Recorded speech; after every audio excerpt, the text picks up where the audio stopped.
Okay, for the second time in the award season, we're back, and we're going to talk about our recap of the reactions of the actual Critics' Choice Awards. To say this show is a cluster would be saying that back there is not the sun. It looks like the sun, doesn't it? You said it yourself. Yeah. So, well, first off, the award show was only 2 hours, and it needed at least another hour. Because it was like, oh, by the way, 15 people just won, and, oh, they completely took screenplay off the main show. Also, that's not as bad as when they took away Tony Kushner's trophy last year. Yeah. Because they didn't have enough. Because they did the other category shit. Apparently they're prepared for that now, I guess. They have to be, I guess.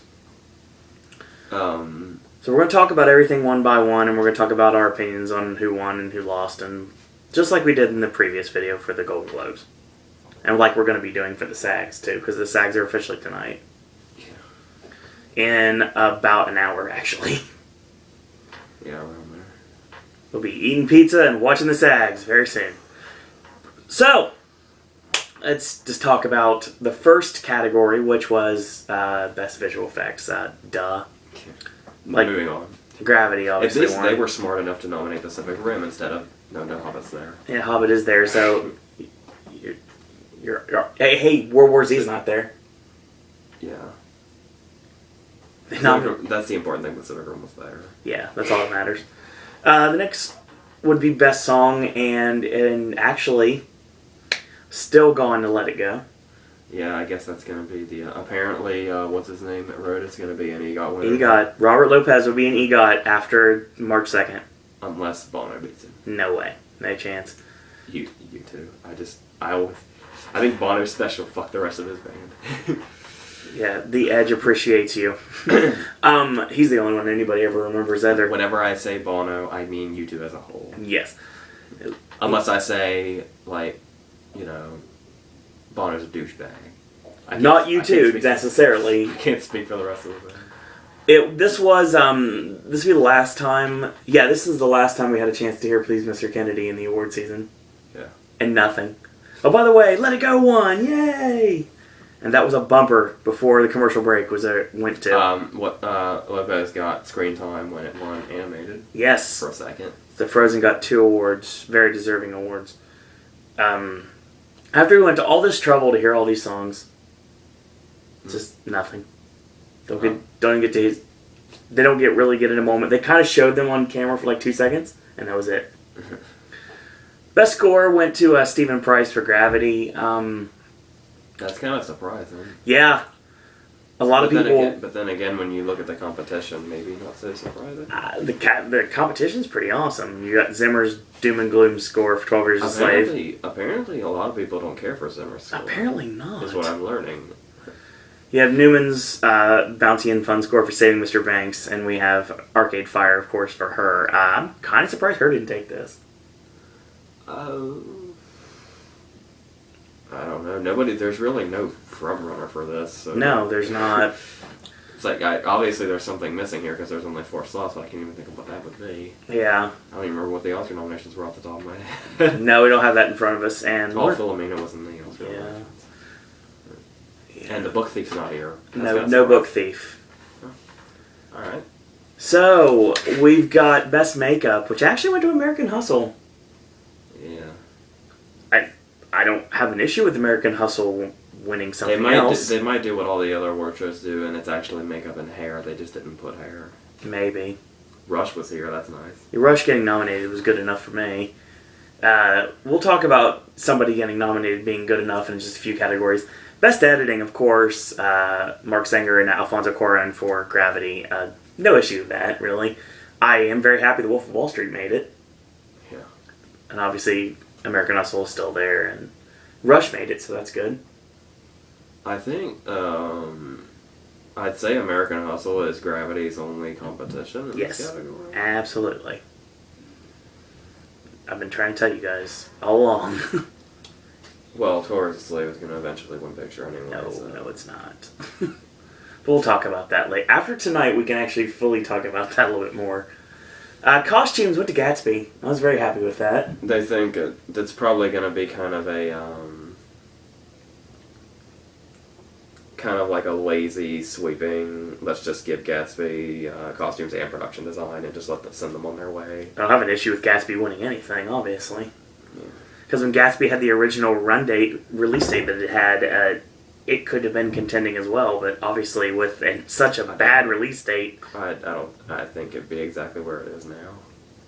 mm, Maybe the Lana Del Rey song would be doing better, but yeah, I'm surprised it's not doing as well as it could be. it's in here, but Yeah, it was. Yeah, we already passed that. yeah, we got it. So speaking of something that you were just glad they got nominated, Deakins got in for Prisoners. Yeah. So which is awesome. A lot of people bitch and complain about Gravity racking up cinematography wins, but obviously there's more to. A lot of people wonder, like, cinematography also went to like Avatar. People wonder how does a movie with it's almost all CG and a green screen do that, but there's all kinds of different aspects of cinematography. Not something a little bit more realistic towards the actual what people would see with cinematography be like something like Nebraska. Something or like Prisoners. Like what Deakins does. Yeah. Not to say that Deakins is like only does one thing. I'm just saying. When people think great cinematography, they think more along the lines of like what I was talking about, 12 Years a Slave, where it looks like moving paintings. 12 Years a Slave didn't even get into cinematography at the Oscars, which is after how many times I said that. So. Well, we talked about art direct. We're going to talk about art direction as itself now. Gatsby wins again. There you go. Documentary's kind of a shock, honestly. I did not think this movie was in the running as much as it is. 20 Feet from Stardom won this. Yeah, it was basically the act of killing and stories we tell killing each other for a while. Yeah. So, I mean, I know people love 20 Feet from Stardom, but this is kind of a bit of a comeback. Maybe does it have a shot at the Oscar, maybe? Well, it says BFCA, if you can't go off that. Yeah, of course, but a win is a win. We don't really know what the Academy's thinking about these because the only thing we have is Critics Awards and BFCA. Yeah. Remember, the Globes don't even have documentaries, so. It was just so random, it's not there. So, there's always that. We had Best Foreign Film finally goes to Blue is the Warmest Color. Yes, and that'll probably be its last. Yeah. Oh wait, I think it's in at the Spirit Awards. But apart from that, it should do fine there. So pretty much we're saying at this point now, most of this stuff is not even in contention at the Oscars. The Great Beauty is, and I believe The Hunt is. The Great Beauty and The Hunt are. They're both in contention for the Oscars, so I mean, who knows? Fast and Watched didn't even make the short list. Nope. I hate this category. We're starting to get into the People's Choice Awards segment of the evening. Best sci-fi/horror movie. Once again, Gravity isn't a horror movie, and The Conjuring isn't sci-fi. And I could say either one of them would deserve that award. Well, I think they mean sci-fi or horror. I know that, but I wish they were separate. We do have those Scream Awards gimmicks they have on Spike for that, but still. Horror has their own genre of award show now, so does sci-fi. Gravity wins this, no surprise there, honestly. Obviously. Amy Adams gets another Best Actress in a Comedy Award. I don't know why. Going back for a second, I don't know what the point of that was. Because you always have that thing about you have a movie that they're running for picture. Yep. Against The Conjuring, Star Trek, and World War Z. Yeah. I don't know why. I'm so happy The Conjuring actually got on that list, though. And just like here, we have Amy Adams up against Paula Gerwig, Julia Louis-Dreyfus, and McCarthy, and Adams is the only one running for Best Actress. So the race was already kind of over before they even made this category. Yeah, it was nice seeing Dreyfus in there, though. It was a potential that she had a chance to come in, but didn't happen. So DiCaprio wins Best Actor in a Comedy. Okay. Now, if you want to talk about the reverse of that, which is really weird. Okay. Did Gandolfini get into Supporting Actor? I don't remember. It's up higher. This looks brilliant on television. There, he's right there. Okay. So, if you want to talk about this, Christian Bale is in here. Yep. For actor in a comedy, and Gandolfini is in here for actor in a comedy. Correct. And they're both nominated in their other categories. Bale's in leading actor, and Gandolfini's in supporting. Yes. DiCaprio was not nominated for the actual Best Actor award, but somehow beat Christian Bale and James Gandolfini, who were nominated. So crazy. But I will say, I will give props to the BFCA for their nominations of Sam Rockwell and Simon Pegg here. Because it doesn't say funniest actor, it says best actor In a comedy. Anyone could technically be the best actor in a comedy. A bit role could be the best actor in a comedy. And we come across the same thing again, where American Hustle wins best comedy, up against 5 other movies that aren't nominated for picture when it is. Again, just happy The World's End and The Way, Way Back got some consideration here. I'm happy their names are up there, even though I knew it was a consolation prize. It's good to see them. Well, But I love both movies so much. I suppose they, there's the whole thing where you need ratings for the CW, I guess. Since this is the only time you will see DiCaprio on the CW, apart from, I think I saw them play the Basketball Diaries one. Which, by the way, is really bad edited. I'm sure it is.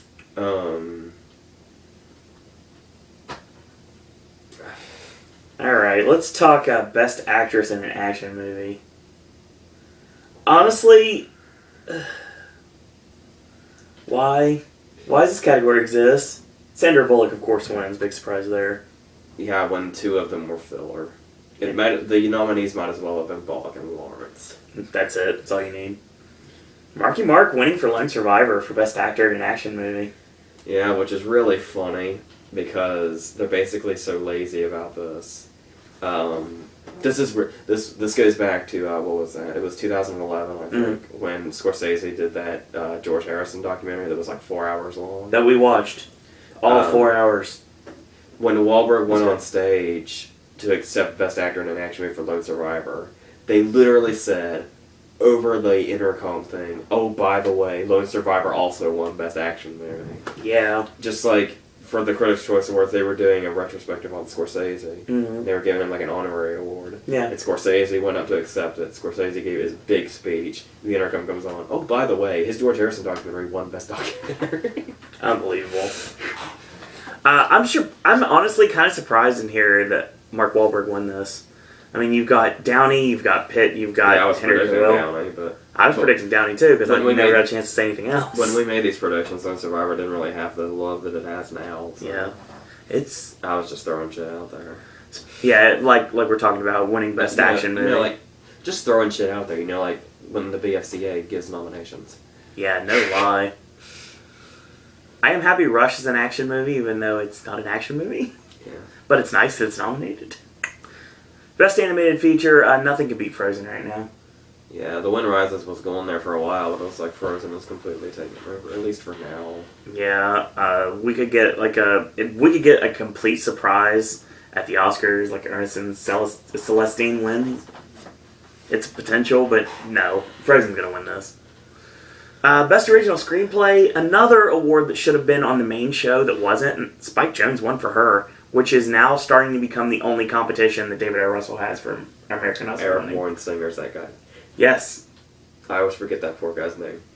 Singer and Russell are their only competition right now with Spike Jonze, and vice versa. Yeah, I don't know. I think both movies are overrated. I guess I don't have a horse in the race for original screenplay. I like everything on this list. Well, I'd say I love everything on this list. I like everything on this list. And the Coens did get nominated here, which sadly they missed the Oscars. Adapted screenplay, you might as well just find that Oscar engraver guy that we saw in pictures a little bit and just go see John Ridley and just take care of it tomorrow because there's no reason to go any further.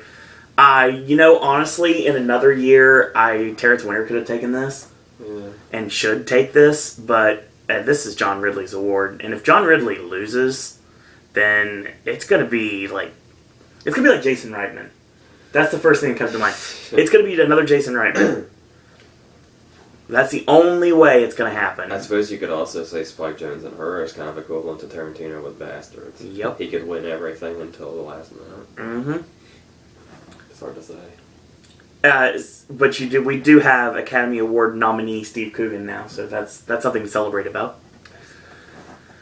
All right, so we're getting that ensemble, which went to American Hustle, which I thought acting ensemble was like their equivalent of the Oscar, but I guess it's not. Like their big award of the night. But that's what I was thinking. That's tonight, actually. American Hustle winning, no big surprise there, at least not to me. I'm sorry, American Hustle is the movie to beat right now. I don't care what anybody says. And tonight will further solidify that statement. Now, if they lose tonight, then I may have to retract my statement. But I'm still sticking with it, obviously, because I got to stick with what brought me to the dance here. Well, so. PGA is what, in 2 days or tomorrow? PGA is tomorrow. Yeah. Yeah. So we'll be talking about that tomorrow night, too, when we're filming videos after we get out of the nut job. Best Young Actor or Actress, Adele, of course, wins. Very deserved, of course. The only competition she had was Ty Sheridan, and that's like she had no competition. No, not really. Very happy Liam James got nominated for The Way, Way Back, even though a lot of people didn't like his performance. And Asa Butterfield getting nominated was awesome too, because it's Asa, I think. I've heard it both ways. It could go either way. Speaking of interesting, the battle continues. The battle to the death between Lupita and Lawrence continues as Lupita takes it this time around. And we learned last night that I'm sorry to say this. I'm sure it's very genuine, but nevertheless, I'm sorry to be this way, but there's just always that one person. Okay. There's always that one person that, even if it is genuine, there's always that one winner where every time they win, they act like they're just having a heart attack, and they get a standing ovation, and they stand at the podium and they hyperventilate their speech out, and about how they can't believe they're here and all that. Obviously, this night proved that person this year is going to be her. Yeah. And every win she'll get will result in a standing ovation, and every win she gets she'll have that. Not as bad as Melissa Leo winning the Oscar, which I always come back to because I wish I could erase it from my memory, but I don't know. Not to be mean to her or anything, because she's like been in the business a while. She used to be like a production assistant or something. Yeah. So, Well, let's talk about Best Supporting Actor. Jared Leto can't lose. He can lose the BAFTA. He can lose the BAFTA because he's not nominated. The BAFTA will be Fassbender's only chance, but I think Tanner Bruhl's got a shot. I'm sorry. I truly believe it. You're just trying to get my hopes up. No, I'm not. Um, Either way, someone from Bastards is going to take the BAFTA. Yeah. And they're both on opposite sides. Yes. Best Actress, Cate Blanchett, doesn't seem to have any competition either, even though people think that Amy Adams is now back in the running again. But then again, it was the Comedy Award, so they do not think that. Blanchett's not losing either. If she does at this point, it'd be to Judi Dench, but I don't think Judi Dench has enough steam going in right now unless she takes the BAFTA.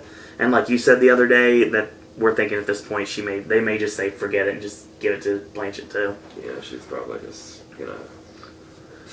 So we got Best Actor. McConaughey wins. I'm actually surprised. Very shocked and surprised. Very happy about it though. Chiwetel did not win the Critics' Choice Awards. That very much surprised me. Yeah.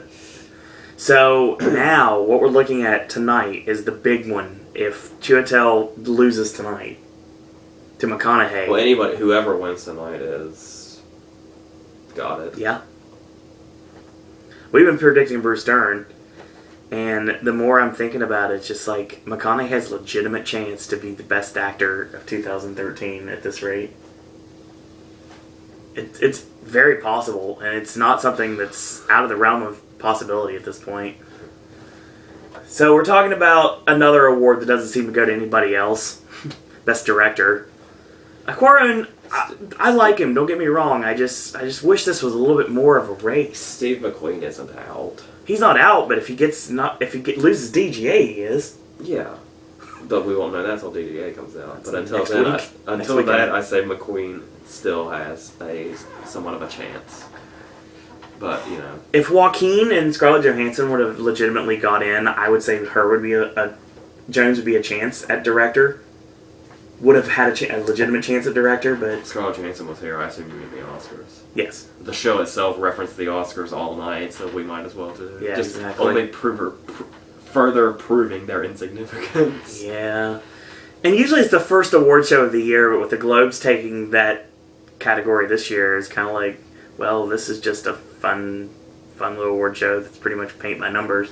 I normally hate it when people bash award shows, because it's like, it's people receiving awards, what more do you want? Yeah. But,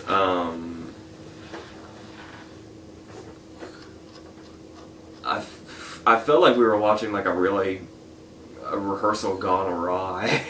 Yeah, it was bad, and everybody just seemed like they didn't want to be there. Aisha Tyler wouldn't shut up about how horny she was. Yeah. Bradley Cooper was giving everybody the stink eye.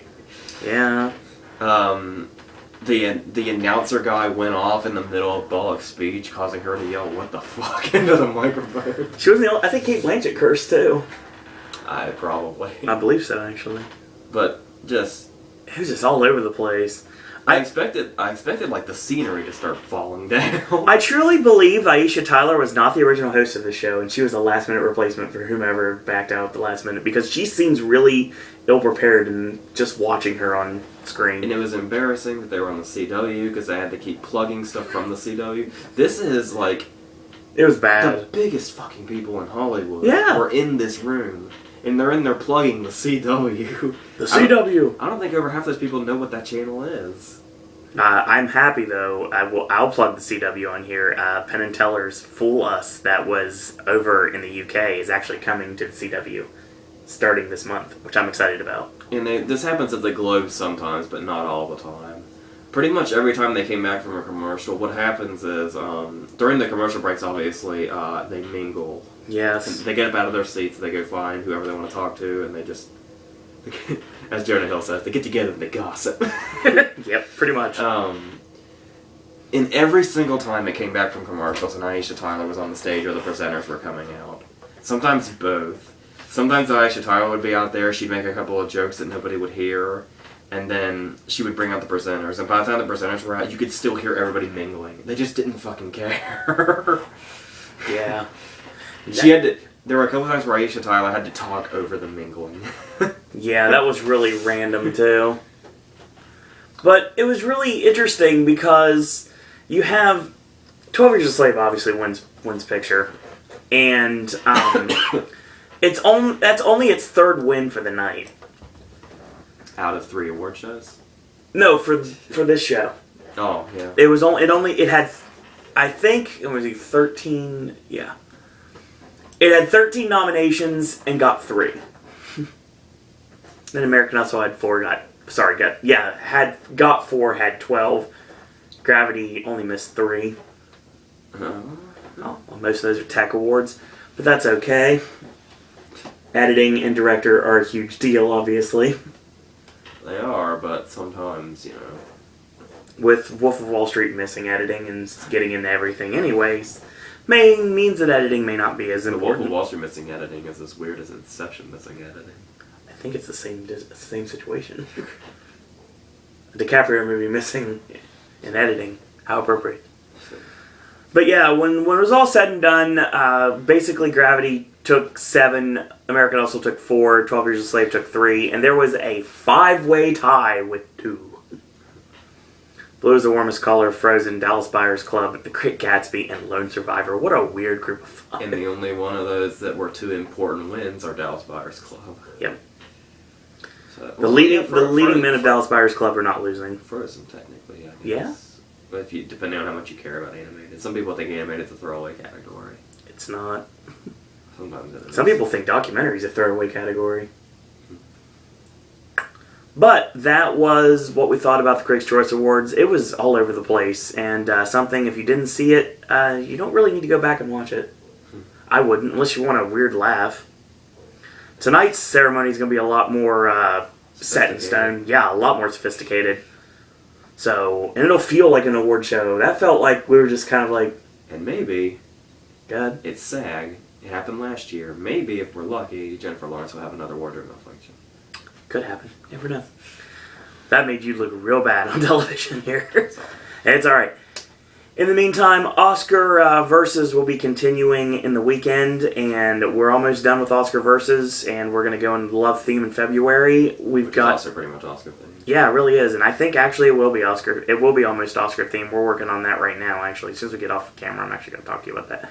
Anyway, in the meantime, thank you guys and girls out there for watching, and our awards content will continue. This Thursday, we have our BAFTA predictions.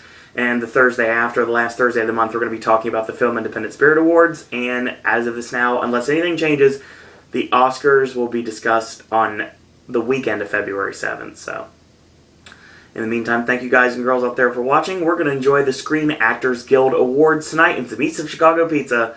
And we'll see you guys later. That was a